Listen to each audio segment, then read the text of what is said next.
Purchase കഴിഞ്ഞു പോകുമ്പോൾ gift ആയിട്ടൊരു ഗോൾഡ് കോയിൻ കൂടെ കിട്ടിയ എങ്ങനെ ഉണ്ടാവും? അതായത് സെവൻസ് ഗോൾഡ് ആൻഡ് ഡയമണ്ട്സിന്റെ പള്ളുരുത്തി ഷോറൂമിന്റെ ഇനാഗുറൽ ഓഫർ ആയിട്ട് ജനുവരി 11 മുതൽ ഫെബ്രുവരി 11 വരെ പള്ളുരുത്തി ഷോറൂമിൽ നിന്ന് ഗോൾഡ് പർച്ചേസ് ചെയ്യുന്നതിൽ നിന്നും തിരഞ്ഞെടുക്കുന്ന 11 ഭാഗ്യശാലികൾക്ക് സമ്മാനമായി ഗോൾഡ് കോയിൻ ലഭിക്കുന്നതാണ്. നമ്മുടെ പുതിയ ഷോറൂമിന്റെ പ്രത്യേകത എന്താണെന്ന് വെച്ചാൽ ലൈറ്റ് വെയ്റ്റ് കളക്ഷൻസ് ആണ്. ഗോൾഡ് റേറ്റ് ഒരുപാട് ഉയർന്നു നിൽക്കുന്ന സാഹചര്യത്തിൽ നമുക്ക് വാങ്ങിക്കാൻ പറ്റിയ ബെസ്റ്റ് ഓപ്ഷനാണ് light weight jewellery. Light weight ജ്വല്ലറിയുടെ ഒരുപാട് കളക്ഷൻ നമ്മുടെ സെവൻസ് ഗോൾഡ് ആൻഡ് ഡയമണ്ട്സിൽ അവൈലബിൾ ആണ്. അതുകൂടാതെ നിങ്ങളുടെ കയ്യിലുള്ള പഴയ ആഭരണങ്ങൾ അന്നത്തെ ഗോൾഡ് റേറ്റിൽ എക്സ്ചേഞ്ച് ചെയ്ത് പുതിയ ആഭരണങ്ങൾ വാങ്ങിക്കാവുന്നതാണ്. അപ്പോൾ മറക്കണ്ട, sevens gold and diamonds Palluruthy. പാചകവാതക ക്ഷാമത്തിനെതിരെ LDF പ്രതിഷേധം.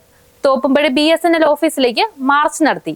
പാചകവാതക ക്ഷാമം പരിഹരിക്കുക, BJP സർക്കാർ അടിയന്തരമായി ഇടപെടുക എന്നാവശ്യപ്പെട്ട് LDF കൊച്ചി മണ്ഡലം കമ്മിറ്റിയുടെ ആഭിമുഖ്യത്തിൽ തോപ്പുംപടി BSNL ഓഫീസ് മാർച്ച് സംഘടിപ്പിച്ചു. CPIM ജില്ലാ സെക്രട്ടേറിയറ്റ് അംഗം ജോൺ ഫെർണാണ്ടസ് ഉദ്ഘാടനം ചെയ്തു. കേരളത്തിൽ വന്ന് ജോലിയെടുക്കുന്നുണ്ട്. ഇവർക്കെല്ലാം ആശ്രയിക്കേണ്ടത് വീടുകളിൽ പാചകവാതകം ഉപയോഗിച്ച് പാചകം ചെയ്യുന്ന ഭക്ഷണത്തെയും ഹോട്ടലുകളിലും ഹോസ്റ്റലുകളിലും മറ്റുമുള്ള ഭക്ഷണത്തെയുമാണ്. കേൾക്കുന്ന വാർത്ത എന്താ? കേരളത്തിലെ വലിയൊരു പങ്ക് ഹോട്ടലുകൾ ഭക്ഷണം ഉണ്ടാക്കുന്നത് നിർത്തിവെച്ചു. റെസ്റ്റോറന്റുകൾ പലതും അടക്കമാത്രമായ ഒരിനം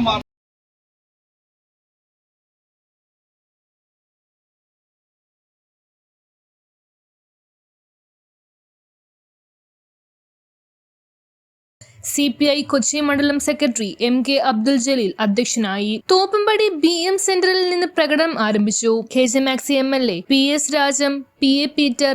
സ്വരാജ് പറഞ്ഞതുപോലെ നമ്മുടെ തൊട്ട് നാട്ടിലില്ലെങ്കിൽ പൂരം പോലെ തോന്നും എന്ന നിലയിലേക്ക് പറയുന്നത് പോലെ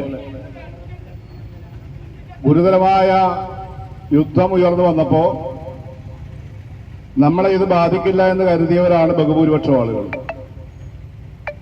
അന്നേ ഞങ്ങൾ പറഞ്ഞു, യുദ്ധം എവിടെ ഉണ്ടായാലും ലോകത്ത് എവിടെ താമസിക്കുന്ന ആളുകൾക്കും അതിന്റെ ദുരന്തം നേരിടേണ്ടി വരും.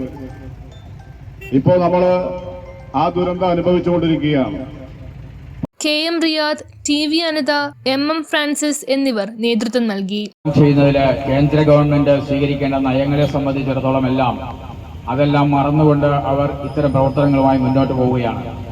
കേരളത്തിലെ ഇടതുപക്ഷ ജനാധിപത്യ മുന്നണിയുടെ തലവൻ, കേരളത്തിന്റെ നമ്മുടെ ബഹുമാന്യനായ മുഖ്യമന്ത്രി ഇന്നലെ ഇതുമായി ബന്ധപ്പെട്ടുകൊണ്ട് പെട്രോളിയം ഡീലർമാരുടെയും എണ്ണ കമ്പനികളുടെയും ബന്ധപ്പെട്ട ഉദ്യോഗസ്ഥന്മാരുടെ യോഗം വളരെ അടിയന്തിരമായി ഈ തിരക്കിനിടയിലും ആ സഖാവ് നമ്മുടെ ഗവൺമെന്റിന്റെ ഇടപെടൽ കേരള സംസ്ഥാനത്ത് അതുമായി ബന്ധപ്പെട്ട് ജനങ്ങൾക്ക് ഏറ്റവും വളരെ പ്രധാനമായിട്ടുള്ള അവന്റെ അടുക്കളയിൽ ഉപയോഗിക്കുന്ന പാചകവാതകത്തിന്റെ വിഷയമാണ് ഇവിടെ ഏറ്റവും വലിയ പ്രധാനമെന്നുള്ളതിലേക്ക് അതിനെക്കുറിച്ച് ചർച്ച ചെയ്യാൻ ഇന്നലെ അടിയന്തര യോഗം ചേർന്ന് അതിനാവശ്യമായ നിർദ്ദേശം കൊടുക്കാനും അതിന്റെ പുരോഗതി വിലയിരുത്താനും അതിനുവേണ്ടിയുള്ള മോണിറ്ററിംഗ് കമ്മിറ്റി